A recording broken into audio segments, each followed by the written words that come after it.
আজ 14ই আগস্ট স্বাধীনতা দিবসের আগের দিন আপনারা সকলে একত্রিত হয়ে এখানে গাছ লাগাচ্ছেন, এই বিষয়ে আপনি কী বলবেন? দেখুন, গাছ লাগান প্রাণ বাঁচান। আজকে এই পাঁচশোয়া গ্রামের বজরংবলী সেবা সমিতির পক্ষ থেকে এই মহতি উদ্যোগ নেওয়া হয়েছে।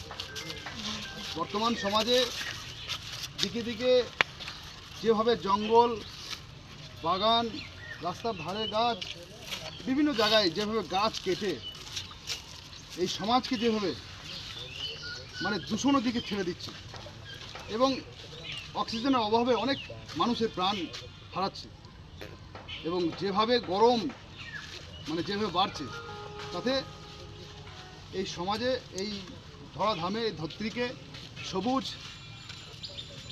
এবং নির্মল বায়ু দিতে এই গাছ লাগানোর উদ্যোগ খুব মহৎ উদ্যোগ নিয়েছে। এই বজরংবলী সমিতির পক্ষ থেকে যে উদ্যোগ নিয়েছে 1000 গাছ আজকের দিনে স্বাধীনতা দিবসের ঠিক একদিন আগে এই রাষ্ট্রের প্রতি তাদের এই সমর্পিত এই উদ্যোগকে আমি সাধুবাদ জানাই এবং সামনের দিনে আমরা আপনাদের মাধ্যমে সাধারণ মানুষকে এই প্রাকৃতিককে বাঁচাতে, এই প্রাকৃতিক নির্মল বায়ুকে আমরা যাতে আমরা নিঃশ্বাস নিতে পারি, সেই লক্ষ্যে গাছ লাগান প্রাণ বাঁচান।